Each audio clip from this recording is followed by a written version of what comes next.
Graças e paz, tudo bem? Quero dar continuidade aqui à reflexão Carta aos Gálatas.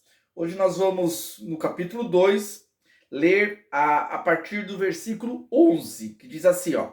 E chegando Pedro a Antioquia, lhe resisti na cara, porque era repreensível. Porque antes que alguns tivessem chegado, da parte de Tiago, comia com os gentios, mas depois que chegaram, se foi retirando e se apartou deles, temendo os que eram da circuncisão. E os outros judeus também dissimulavam com ele, de maneira que até Barnabé se deixou levar pela sua dissimulação. Mas quando vi que não andavam bem e direitamente conforme a verdade do evangelho, disse a Pedro na presença de todos: se tu, sendo judeu, vive como os gentios e não como judeu, por que obriga os gentios a viverem como judeus? Nós somos judeus por natureza e não pecadores dentre os gentios, sabendo que o homem não é justificado pelas obras da lei, mas pela fé em Jesus Cristo. Temos também crido em Jesus Cristo para sermos justificados pela fé de Cristo e não pelas obras da lei. Porquanto, pelas obras da lei, nenhuma carne será justificada. Então, esse texto de Paulo, ele retrata aqui uma crise, né? Um conflito que houve entre duas autoridades da igreja, duas colunas do evangelho, dois propagadores, duas vozes fortes do Antigo Testamento, do Novo Testamento ali, da igreja primitiva, duas fortes capacitadas pelo Senhor para proclamar o evangelho. Paulo aos incircuncisos, aos gentios, e o Pedro, que foi chamado para pregar aos circuncisos, aos judeus. E aqui há uma divergência, e essa divergência ela acontece porque há ali em jogo um dos fundamentos da fé, que é a questão da salvação pela graça. Então, ali no contexto, Paulo retrata que enquanto eles estavam ali compartilhando da fé, os gentios e Pedro junto com ele, eles estavam vivendo a liberdade de Cristo. Ninguém estava ali oprimindo ou obrigando ninguém a cumprir requisitos da lei que eram praticados pelos judeus, que tinham isso como uma prática cultural, até porque foi dos judeus que veio a lei. Já os gentios, que não tinham essa prática e haviam recebido a graça do evangelho, não necessariamente eram obrigados a praticar esses requisitos, exceto, claro, observar as questões morais que fazem parte dos ensinos de Jesus. E aí, o que ocorre? Tá tudo tranquilo ali, eles vivendo aqui naquela harmonia. Mas ao chegar a alguns irmãos que eram judeus, Pedro se sentiu constrangido de estar ali junto com os gentios, vivenciando ali daquela comunhão dentro das práticas que eram habituais da cultura dos gentios. Nesse caso, Pedro acaba meio que ali dissimulando e se afastando dos gentios, temendo a repreensão por parte dos judeus, que estariam condenando Pedro. Mas como você pode, você como um judeu que sabe da lei, que pratica a lei, que reconhece a lei, você está aí com esses gentios comungando da fé em Cristo, mas sem respeitar as questões da lei. Nesse caso, Pedro, temendo isso, ele acaba se afastando. E Paulo percebe toda essa situação e ele vai confrontar Pedro. Ele vai confrontar Pedro na sua atitude, porque para Paulo, a prática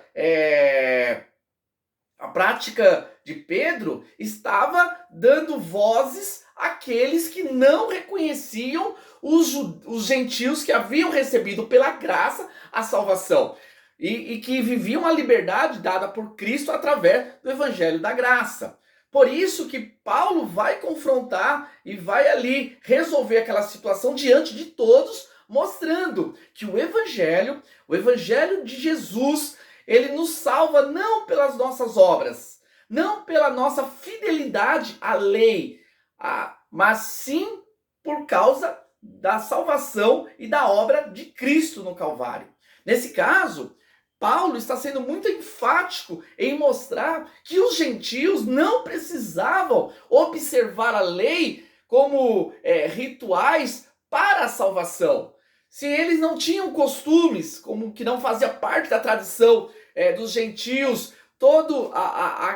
aquelas práticas que faziam parte da lei cerimonial, que eram da história dos judeus, que fez parte do passado dos judeus, que aguardavam a vinda do Messias. Nesse caso, Paulo vai enfatizar que os gentios não precisavam ter essa prática. Isso mostra que o fundamento do evangelho está na graça. A graça do evangelho, a salvação, não quer dizer que a lei não é importante. Pelo contrário, o ser humano ele só obtém a salvação por causa da lei. Porque a lei, ela mostra a nossa pecaminosidade. A lei, ela mostra o padrão de Deus de santidade. E quando o ser humano, ele se depara com a lei, ele reconhece que ele é culpado diante de Deus. Diante da justiça divina, ele é culpado. E ao reconhecer a sua culpabilidade, ele debruça na graça da salvação mediante ao sacrifício de Jesus. Então os gentios, eles viviam a liberdade no sentido de entenderem que a salvação deles era obtida não pelas obras deles, mas sim pela obra de Cristo. Então, essa verdade que Paulo defendeu, mesmo ali no início, ali onde que havia muito conflito em relação à questão da observância da lei, Paulo ele vai realmente defender a liberdade em Cristo, mostrando que a salvação é pela graça nós somos salvos, pela graça de Cristo que nos concede a salvação, não pelos nossos méritos, mas pelo mérito dele lá na cruz do Calvário, e a partir dessa tão grande salvação, nós vamos viver a lei, não a lei criada pelos homens, os rituais, mas a lei de Cristo, que é estabelecida no nosso coração, mediante o Espírito Santo, e que mais à frente Paulo vai detalhar um pouco mais sobre essas questões da lei de Cristo, que não tinha a ver com aqueles rituais defendidos pelos judeus fariseus que estavam presos às tradições e não à verdade de Deus. Então, importante esse embate. Esse embate ele ocorreu no início da era cristã e ao longo da história, da tradição da igreja, a gente vai ver sempre esse embate se repetindo. Sempre a gente vai perceber que há movimentos, mesmo dentro das igrejas, que querem defender as obras, a justificação humana, o merecimento humano para a salvação.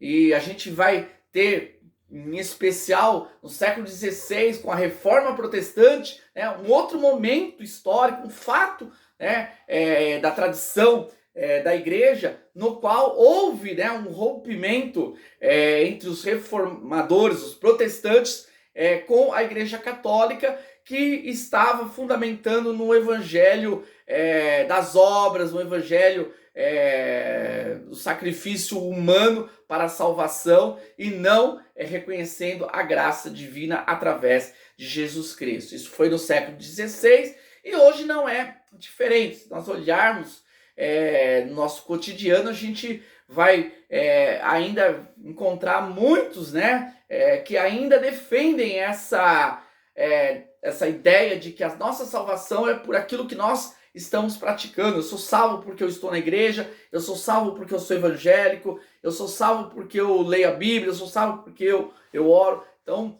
é algo que ainda ocorre no nosso cotidiano. As pessoas confiam na salvação por suas obras, mas Deus, né, através da sua palavra, ela continua, né, revelando aos nossos corações que a salvação é por aquilo que Cristo fez. Então que hoje nós possamos continuar a boa obra pelo qual Deus, né, ao longo da história levantou homens, essa boa obra de proclamar o evangelho da graça, o evangelho que reconhece não no ser humano os méritos para a salvação, mas que reconhece na obra de Cristo, lá na cruz do Calvário, como mérito para a nossa salvação. Que Deus abençoe essa mensagem, esse vídeo aqui está sendo compartilhado, possa abençoar a sua vida, e que se você curtiu, entendeu que houve realmente uma edificação na tua vida, que você possa, estar compartilhando para mais pessoas, que também as pessoas possam ser edificados com a palavra de Deus.